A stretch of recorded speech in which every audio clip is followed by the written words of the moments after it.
Waraka wa Mtume Paulo kwa Warumi mlango wa 8 mstari wa 12 mpaka mstari wa 17, nasoma kwa msaada wa Bwana. Basi kama ni hivyo, ndugu, tu wadeni si wa mwili, tuishi kwa kufuata mambo ya mwili. Kwa maana kama tukiishi kwa kufuata mambo ya mwili, mwataka kufa, bali kama mkiafisha matendo ya mwili kwa Roho, mtaishi. Kwa kuwa wote wanaoongozwa na Roho wa Mungu, hao ndio wana wa Mungu. Kwa kuwa hamkupokea tena roho ya utumwa iletayo hofu, bali mlipokea roho ya kufanywa wana, ambayo kwa hiyo twalia Aba, yaani Baba. Roho mwenyewe hutushuhudia pamoja na roho zetu ya kuwa sisi tu watoto wa Mungu, na kama tu watoto wa Mungu, tu warithi wa Mungu, warithiwa pamoja na Kristo, naam, tukiteswa pamoja naye, ili tupate kutukuzwa pamoja naye. Amen. Haleluya. Tukae. Bwana apewe sifa. Kichwa cha somo cha leo kinasema ndani ya Kristo tunakuwa wapya. Ndani ya Kristo tunakuwa wapya. Tujaribu kufikiri ni nini maana ya kichwa hichi ama maneno haya. Kwanza kuna neno ndani ambalo tafsiri yake kutoka kwenye lugha mama iliyoandikia Biblia ya Agano Jipya. Tafsiri ya ndani ni kukaa ama kubaki hali fulani. Tafsiri ya ndani ni kudumu ama kuendelea. Tafsiri ya kukaa ndani ni kukaa katika uhusiano wa karibu. Tafsiri ya kukaa ndani ni kuwa katika hali fulani. Bwana apewe sifa. Kwa hiyo kukaa ndani ya Kristo, anaposema kukaa ndani yake, anamaanisha kukaa ama kukubaliana na yeye Yesu Kristo. Watu wanasema ndani kwangu sio kuzuri. Anasema wanaposema ndani, wanasema ndani ya ndoa. Sasa ndoa haina ndani, lakini ndoa ina hali. Anasema ndani ya ndoa ya fulani, sasa ndoa haina ndani. Lakini anaposema ndani ya ndoa, anasema kukaa katika ndoa, kubaki kwenye ndoa, kuendelea kwenye ndoa, kudumu kwenye ndoa. Sasa kukaa kwenye ndoa maana yake uko ndani ya ndoa. Kuendelea uko ndani ya ndoa. Kukubali uko ndani ya ndoa. Kwa hiyo kadhalika na anaposema kukaa ndani ya Yesu, hakuna namna tunampasua Yesu tuingie ndani yake. Lakini kukaa katika atmosphere, kwenye uwepo huo wa Kristo. Kristo ana uwepo wake fulani, ana namna yake fulani ya kuvaa, ana namna yake fulani ya kuongea, ana namna yake fulani ya kufikiri, ana namna yake fulani ya kukabiliana na mambo, ana namna yake fulani ya kupigana vita inapotokea. Kwa hiyo hiyo namna ya Kristo ikikuvaa, tafsiri yake uko ndani ya Kristo. Haleluya. Haleluya. Lakini kwa Kiebrania kukaa ndani, neno ya shav linamaanisha ni kuishi, ni kudumu, ni kukalia. Lakini linamaanisha pia ni kuonyesha mtu anakaa mahali au katika hali fulani kwa muda mrefu. Kichwa cha somo, tukikaa ndani ya Kristo tunakuwa wapya. Ndani ya Kristo tunakuwa wapya. Ili neno upya ni neno kainos, ambalo tafsiri yake ni mpya kwa ubora, ni upya kwa hali yake, muonekano wake. Lakini anasema sio tu kitu kipya, bali ni kufanywa upya kwa ndani. Hii ina maana ya kwamba pikipiki ni ile ile, tairi ni zile zile zimeisha, lakini injini ni mpya. Kwa hiyo bora ni ile iliyofanywa upya ndani kuliko ile inayoonekana mpya nje lakini ndani imechakaa. Kwa hiyo tukiwa ndani ya Kristo sisi ni wapya, hata kama utu wetu wa nje unaonekana umechakaa. Haleluya, haleluya. Aliyeko ndani ya Kristo, Biblia inasema ingawa wanaonekana wajinga wanaopita katika hiyo njia, lakini hawatapotea. Na yuko mtu mmoja ambaye anaonekana mjanja, anaonekana ana akili kwa njia anayoiendea, ila wanaojua kuona mbali wanaona kabisa amepotea. Haleluya. Yaani unaweza ukaona uzuri lakini ndani hamna kitu. Kwa hiyo ubora wa kitu ni ndani, uzuri wa kitu ni ndani. Parachichi linavutia nje kwa maganda yake, lakini ukipasua hivi maji yanamwagika. Alafu lile ambalo nje sio lizuri, lina maupele upele, ndani ni sema ugali. Kwa hiyo tukikaa ndani ya Kristo tunaonekana, tunafanywa wapya, tunakuwa wapya. Hata kama muonekano wa nje unaweza kuonekana amechakaa, unaweza kuonekana amechoka, unaweza kuonekana amekata tamaa, unaweza kuonekana hauna lolote unalofanya, lakini aliye ndani yako ni mkuu kuliko kile watu wanachokiona kwa macho yao ya damu na nyama. Haleluya, haleluya. Aliye ndani ya Kristo kuna mahali anaweza kufika ambapo mwingine hawezi kufika. Japokuwa huyu anaonekana mnene, huyu mwembamba kuna mahali anafika, huyu mnene kuna mahali afiki. Na huyu mnene kubwa jinga, lakini huyu mwembamba ndani kuna kitu cha thamani ambacho ndicho nguvu zake. Kwa hiyo nguvu zetu ni kilicho ndani yetu na sio kinachoonekana juu yetu. Haleluya.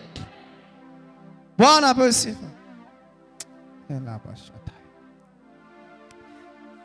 Kwa hiyo kuna ndani, kuna Kristo, kuna upya. Sasa Kristo unajua ni nini? Kristo ni anointed, ni mpakwa mafuta, ni aliyewekwa wakfu. Hallelujah. Sasa tunatamani tuendelee. Twende hatua ya pili. Hatua ya kwanza ni kuelewa maana ya ndani ya Kristo tunafanyika wapya. Twende hatua ya pili. Tujue mtu ambaye yuko nje ya Kristo. Unawezaje kuwa nje ya Kristo? Na unawezaje kuwa ndani ya Kristo? Katika kitabu cha Yohana mlango wa 15 mstari wa 4 mpaka wa 5, Yesu anasema, kaeni ndani yangu nami ndani yenu. Kama vile tawi lisivyoweza kuzaa peke yake lisipokaa ndani ya mzabibu, kadhalika na ninyi msipokaa ndani yangu. Mimi ndimi mzabibu, ninyi ni matawi. Akae ndani yangu nami ndani yake, huyo uzaa sana, maana pasipo mimi ninyi hamwezi kufanya neno lolote. Bwana apewe sifa. Kwa nguvu yetu ya kuzaa ni kilicho ndani yetu. Yohana wa kwanza, waraka wa kwanza wa Yohana mlango wa 3 mstari wa 8. Waraka wa kwanza wa Yohana mlango wa 3 mstari wa 8. Atendaye dhambi ni wa Ibilisi, kwa kuwa Ibilisi hutenda dhambi tangu mwanzo. Kwa ajili hiyo mwana wa Mungu alidhihirishwa ili azivunje kazi za Ibilisi. Haleluya. Atendaye dhambi ni wa Ibilisi, yani kadiri tunavyotenda dhambi sisi tunakuwa watoto wa shetani. Kadiri tunavyotenda dhambi tunaingia ndani ya Ibilisi, tunakuwa ndani ya shetani. Shetani hawezi kupasuka tumbo tuingie ndani yake, lakini tunaingia kwenye uwepo wa Ibilisi. Uwepo wa maovu unatuzunguka. Kwa hiyo tunafunikwa na uovu. Kwa hiyo the ownership, hati miliki ya kwako anakuwa nayo Ibilisi. Anasema huyu ni wangu. Na yeye ndio anaamua juu ya kesho yako. Anaamua unywe nini, ataamua unywe pombe, utakunywa pombe. Anaamua ulale wapi, anaamua usilale leo nyumbani, utalala atakapochagua kulala wewe, ambapo sitaki kusema. Anaamua ile atmosphere, uwepo uliokuzunguka, uwepo uliokufunika ndio una control emotions zako na hisia zako na maamuzi yako. na miguu yako. Ukiona umekuja kanisani, kilichokuleta kuna uwepo fulani ambao umekusukuma. Leo ni Jumapili, kama kwaya walivyoimba kwamba yule mmoja anamshawishi. Kuna uwepo, yuko ndani ya uwepo fulani ambao ule uwepo kila akishika jembe hivi unamwambia utaenda. Anashika hivi, anavaa mabuti, anayavua. Kwa nini? Ule uwepo unamzidi nguvu, anasema acha niende. Ameamka na vita nyumbani, vita mbaya kabisa, wamepigana na majirani wote wamesikia. Anasema sasa naendaje kanisani, nitaona aibu, nitaona kitu kinamsukuma, anasema why liwalo na liwe, acha waniseme naenda. Anaenda kwa sababu ule uwepo wa Mungu haumpi mpenyo wa kukataa kufuata hiyo sauti inayomwambia nenda kanisani. Kwa hiyo uwepo wa ibilisi unapomtawala mtu, kwenda kanisani anakuwa mzito, kwenda kwenye maovu anakuwa mepesi. Uwepo wa Mungu unapomfunika mtu, unamsukuma kuwa mwepesi kwenda kwenye mambo ya Mungu, unamnyima kutenda mambo ya ibilisi. Ukiwa ndani ya Yesu, utasikia mwepesi kutoa laki wakati umeombwa au wenzako wametoa 10,000. Utajisikia kutoa mwepesi kutoa laki. Na sasa ingine ukarudi nyumbani ukajiuliza nimetoaje ile hela yote, kwa sababu kuna wingu lilikufunika na likakuzidi nguvu, likakwambia toa, ukatoa. Lakini uwepo wa ibilisi unapokufunika, ukiambiwa toa 20,000 unanungunika. Ukifika hapo stendi, mwanamke mmoja akifanya tu hivi kidogo hivi kakalio, unampa hela yote na unarudi nyumbani una 100. Kwa hiyo ni rahisi kupoteza hela kwenye uzinzi kuliko kutoa kanisani, kutokana na kiwango cha uwepo uliokufunika. Ni rahisi kunywa baa ukamaliza makreti, ukawa mzito kutoa 10,000 ya sadaka za umoja, kutokana na uwepo uliokufunika.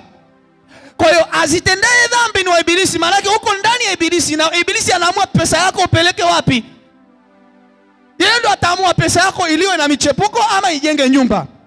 Yeye ndo atakayeamua pesa yako ipotelee baa ama ukaongeze mashamba.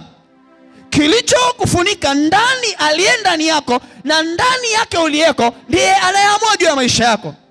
Yohana akasema azitendaye dhambi ni wa ibilisi. Kwa lugha nyingine, anayetenda dhambi yuko ndani ya ibilisi na hana maamuzi juu ya maisha yake, bali aliyeko ndani yake ndio anaamua juu ya maisha yake.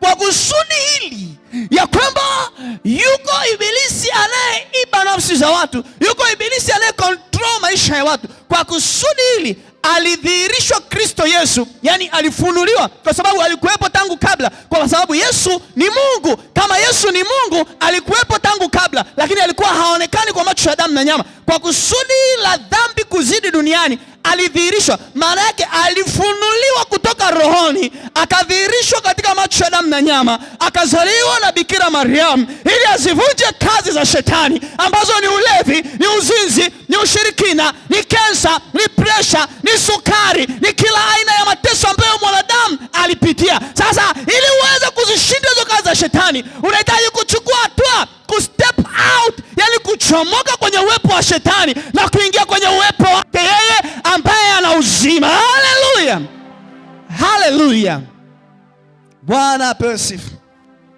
Kwa hiyo kukaa ndani ya Yesu ni kujitenga na dhambi. Kukaa nje ya Yesu ni kuishi katika dhambi.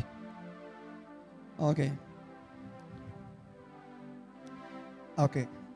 Sasa Roho Mtakatifu aniongoze niweze kumaliza. Basi tunawezaje kukaa ndani ya Yesu? Moja, kwa kulishika na kuliishi neno la Mungu. Unawezaje kukaa ndani ya Yesu? Kwa kulishika na kuliishi neno la Mungu. Yohana mlango wa 15 mstari wa 7. Yohana 15:7, Biblia inasema, ninyi mkikaa ndani yangu na maneno yangu yakikaa ndani yenu. Haleluya. Ninyi mkikaa ndani yangu na maneno yangu yakikaa ndani yenu. Neno la Mungu ni rema. Neno la Mungu ni logos. Logos ni maandiko matakatifu kuanzia Mwanzo mpaka Ufunuo. Rema ni pale unapolisoma unasikia kwa jina la Yesu sitakufa, kwa bali nitaishi. unalisoma alafu uko hoi, alafu unasikia kama ni sauti inasema na wewe, unalishika, unasema hili ni langu. Hili ni langu, nachomoka nalo kwenye ugonjwa. Hili ni langu, nachomoka nalo kwenye hali ya viazi. Kwa jina la Yesu sifilisiki, nitainuka tena. Maana Bwana amesema utajiri na heshima vinatoka kwake. Utajiri udumuo unatoka kwa Bwana. Fedha na dhahabu ni mali yake. Nchi na vyote vijazavyo ni mali yake. Bwana, sipotezi hii nyumba maana nimeipata kutoka kwako. Sipotezi hili shamba maana nimelipata kutoka kwako. Hii biashara yangu haifi maana wewe ndio umenipa. Hapo tayari umeshakuwa the owner, umeshakuwa mmiliki wa lile neno, na lile neno lishakuwa hai kwako. Kwa hiyo ukitembea nalo kilikiri, unasikia kuna kitu kinaumbika, unasikia tumaini jipya, unasikia uhakika wa kesho. Unapoendelea kulikiri linatokea, maana maneno yanaumba. Haleluya, haleluya. Nimesema ndani ni uwepo. Kwa anasema maneno yangu yakikaa ndani yenu. Wewe una ndani ya kuweka neno? Ni maneno yangu ukiweza kuyaleta kwenye hali ulio nayo. Shakala basata. Ngoja nikukumbushe. Ndani yangu maana yake ni kukaa au kubaki mahali fulani. Ndani yangu maana yake ni kudumu au kuendelea. Ndani yangu maana yake ni kukaa katika uhusiano wa karibu. Ndani yangu ni kuendelea kuwa katika hali fulani. Maneno yangu yakikaa ndani yenu, yaani ukiweza kulileta neno la Mungu kwenye hali fulani unayopitia ya ugonjwa, ukaweza kulileta hili neno la Mungu linalosema mimi ni Bwana nikuponyaye, sitatia maradhi yote mabaya tokana na Misri juu yako, bali nitaweka juu ya wale wakuchukizao. Ukiweza kulitoa hilo neno la Mungu huko kwenye Biblia, ukalileta kwenye hiyo hali ya ugonjwa, maana yake umeshaliweka ndani yako. Umeliweka ndani ya mazingira ulionayo, umeliweka ndani ya mapito ulionayo, umeliweka ndani ya matukano unayotukanwa. Ukiendelea kuliweka na kuliangalia, hilo neno linakutoa kwenye hizo nyakati, linakupeleka kwenye nyakati nyingine za uzima na ushindi katika Kristo Yesu. Haleluya. Aza neno. Kwa neno lazima uwe na michakato ya kuchimba na kulichukua na kuliishi. Uwe na uwezo. Sikiliza, ni swala moja la kuwa na bunduki na ni jambo jingine kuweza kuchomoa bunduki yako kabla adui haja kuataka. Hela mashataya. Yaani, ukiwa na bunduki iko kiunoni, haiwezi kukusaidia mpaka umeichomoa kabla mwenzako hajachomoa ya kwake. Na neno la Mungu ni silaha, lakini haliwezi kukusaidia zaidi ya kiwango chako cha uwezo wa kulichomoa chap adui anapokushambulia.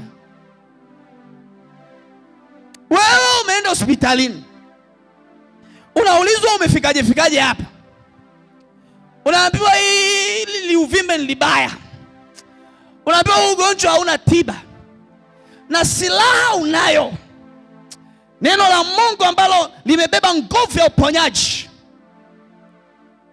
Usichelewe, hapo mwambie daktari, nimekuja mwenyewe, nitaondoka mwenyewe, wala ugonjwa hautaniua. Ngoja nikafikirie, wala msiniandike kulala, ngoja nikafikirie, Bwana ataniponya. Hapo umeshachomwa silaha na umeshapiga risasi kadhaa, umeshawasha alaka.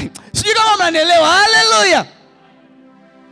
Unapoambiwa tatizo, ukatoa maneno ya Mungu yanayokuvusha kwenye ile tatizo, ni sawa na mtu aliyechomoa upanga wake akasema, no, haunigusi, no, sifi, no, sifanyiwi operation, no, sina pressure, no, sina sukari, no, sitakufa, nitaishi.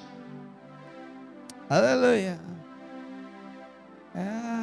Ninyi mkikaa ndani yangu na maneno yangu yakikaa ndani yenu. Ndani yenu wapi? Kwenye hali mnazopitia.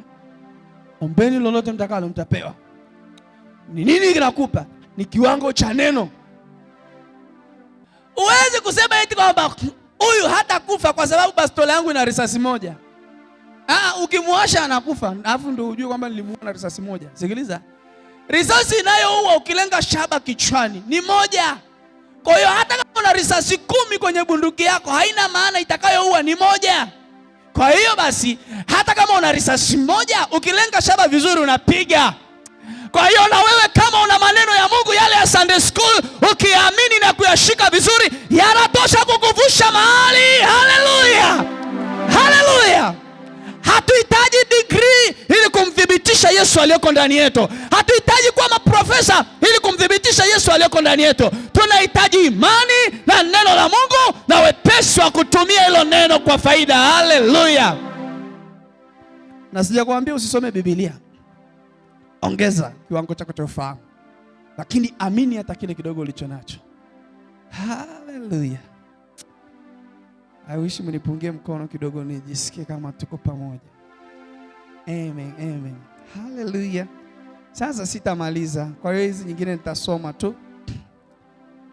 Maana hata kuhubiri masaa mengi sio kwamba ndio watu kuelewa. Tunawezaje kukaa ndani ya Yesu? Kwa kulishika neno lake. Namba 2, kwa kuenenda katika njia ya Kristo. Waraka wa kwanza wa Yohana mlango wa 2 mstari wa 6.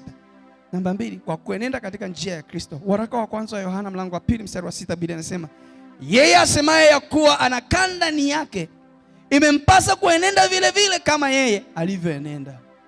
Wakamwambia Petro, na wewe si mmoja? Akasema hapana, mimi simjui. Akasema mbona hata tembea yako unatembea kama yeye? Mbona ongea yako unaongea kama yeye? Kwa hiyo Yesu anakaa ndani yetu kwa sisi kuenenda kama yeye alivyoenenda. Namba 3, kwa kuheshimu na kuamini wakfu. Hili la muhimu sana.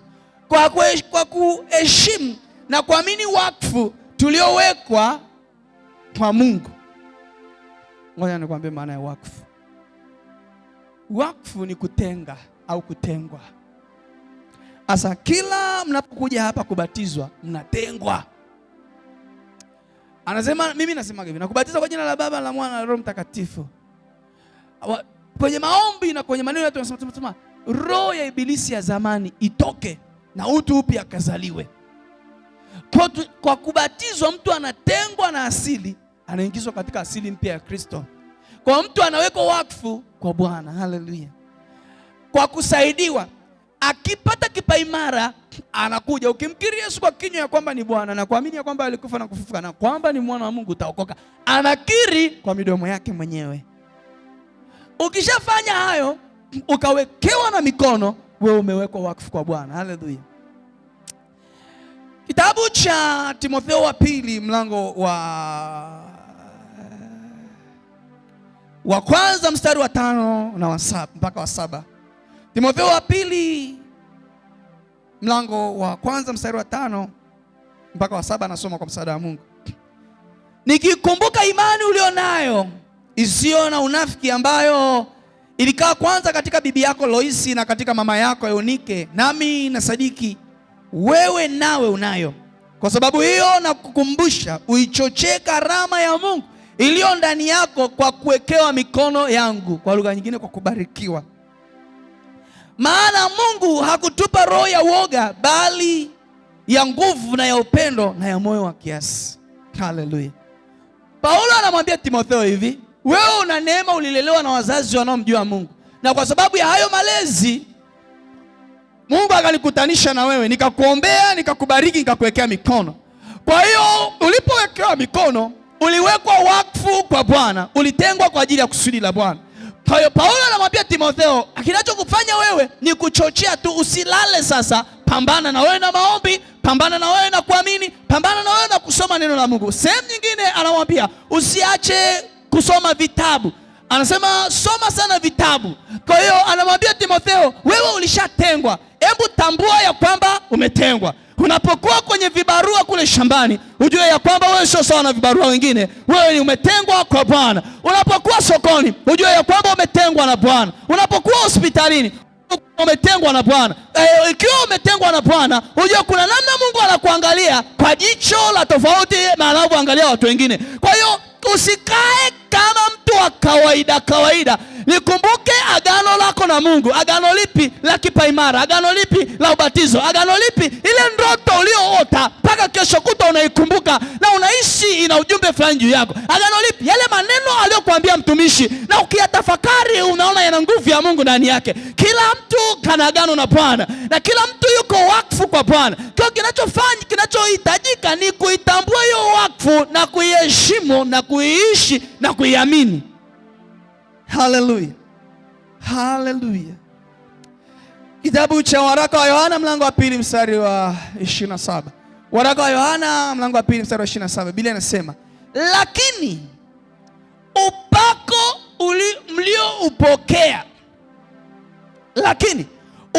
mlioupokea kwake wakaa ndani yenu, na kama vile ulivyo wafundisha kaeni ndani yake.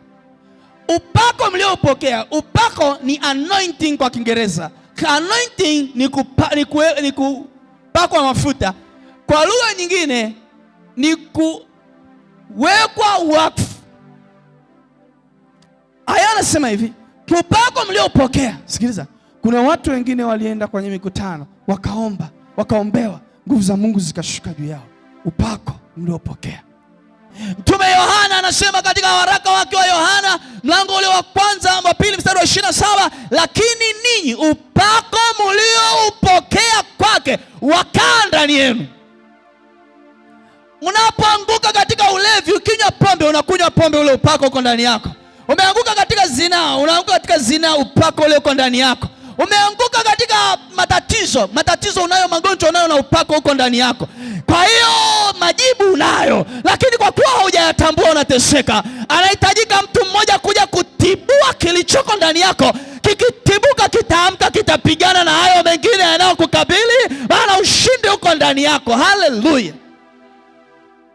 Kuna nguvu ziko ndani yetu, lakini kwa sababu hatujajua tunateseka. Kuna watu tunawaomba msaada, kumbe wao walitakiwa tuombe msaada sisi.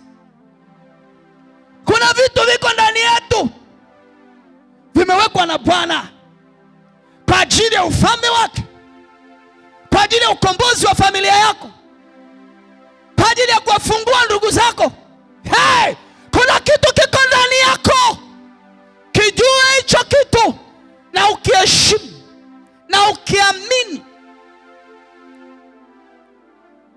Nabii mmoja, sikumbuki kama ni Habakuki ama ni Naumu au Nehemia, akaomba akasema, Bwana, fufua kazi yako katikati ya miaka, katikati ya ghadhabu kumbuka rehema.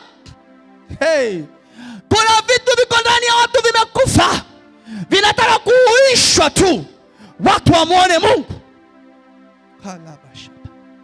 Kuna saa Mungu anataka uamke, sio upige magoti uombe. Uanze kumwambia tu Mungu, fufua utajiri ulioko ndani yangu. Mbona ninaona mimi sio maskini? Ni nini kinanikwamisha? Fufua Bwana Yesu ule uzuri ulioweka ndani yangu. Fufua nguvu zako, ziamshe. Sema kwa jina la Yesu. Sema basi, sema kwa jina la Yesu. Nguvu zilizokufa ndani yangu ziamke kwa upya. Kwa jina la Yesu. Utajiri uliojificha ndani yangu na udhihirike, watu wauone. Afya yangu iuishwe kwa jina la Yesu. Haleluya. Mnaelewa? Lakini sema amina baba mchungaji. Namba 4, tunawezaje kukaa ndani ya Yesu? Kwa kuzijua na kuzishika amri zake. Kwa kuzijua na kuzishika amri za Yesu. Unajua, waraka wa kwanza wa Yohana mlango wa 3 mstari wa 24. Na yeye azishikae amri zangu hukaa ndani yake naye ndani yake. Na yeye azishikae amri zake hukaa ndani yake na yeye ndani yake. Yaani anayezishika amri za Mungu, anayashika mafundisho ambayo amefundisha Kristo Yesu, automatically kwa kushika tayari yuko ndani ya Yesu. Namba 5, tunawezaje kukaa ndani ya Yesu? Kwa kuhusiana vizuri na Roho Mtakatifu wa Mungu. Waraka wa kwanza wa Yohana mlango wa 4 mstari wa 13. Kwa kuhusiana vizuri na Roho Mtakatifu wa Mungu. Waraka wa kwanza wa Yohana mlango wa 4 mstari wa 13. Katika hili twajua ya kwamba tunakaa ndani yake naye ndani yetu, kwa kuwa ametupa Roho wake. Sitawaacha ninyi yatima, na wapelekea msaidizi ambaye atakaa kwenu. Naye ni Roho. Sikiliza, atakaa kwenu. Maana Roho Mtakatifu ni partnership kati ya mwanadamu na Mungu. Roho Mtakatifu ni kama mwanandoa, anakaa kwetu. Yaani ndoa nzuri ni ile ambayo watu wanalala pamoja, wanaamka pamoja, na wengine wanaenda kwenye ramani pamoja. Lakini saa ya kuvuna baba anamwambia wewe baki tu, utaenda kuteseka kule. Mama usikubali, saa ya kuvuna ubaki. Saa ya kupalilia kwambia baki, hamna shida, wewe baki. Saa ya kuvuna eti wewe baki tu. Usikubali. Okay, tuachane nayo. Kwa hiyo ile kuambatana kunajenga bond. Watu walioshikamana wanaambatana pamoja. Ukienda kanisani utakuta wamekaa pamoja. Hawachani kirefu, wakiachana ni kwa sababu tu fulani. Hata Roho Mtakatifu anasema anakaa ndani yenu, anakaa katikati yenu, atakaa na sisi. Namba 6. Kwa kuimarisha katika imani. Wakolosai 2:6 mpaka 7. Wakolosai 2:6 mpaka 7, Biblia inasema, basi kama mlivyompokea Kristo Yesu Bwana, enendeni vivyo hivyo ndani yake, mmejengwa juu yake, mmeimarishwa katika imani. Usipoteze imani yako. Hata kama unapitia magumu kiasi gani, hata kama unapitia matukano, hata kama unapitia mambo ya aibu na fedheha, usipoteze imani yako kwa Bwana. Haleluya. Endelea kuamini tu kwamba kuna kesho, na hiyo kesho itakapofika Bwana atageuza kuchekwa kuwe kushangiliwa. Namba 7 na mwisho, unaweza kukaa ndani ya Yesu kwa kukubali kupitia mateso kwa ajili yake. Kama unataka kukaa ndani ya Yesu vizuri, lazima ukubali kwamba hata kama kuna mateso, uwe tayari kuteseka kwa ajili yake. Haleluya. Biblia inasema mmesulubiwa pamoja na Kristo, lakini Wagalatia 2:20, nimesulubiwa pamoja na Kristo, lakini ni hai, wala si mimi tena, bali ni Kristo yu hai ndani yangu. Haleluya. Tusimame. Pendo kula, praise mnisaidie. Engare, Nairobi engare, kijito cha maji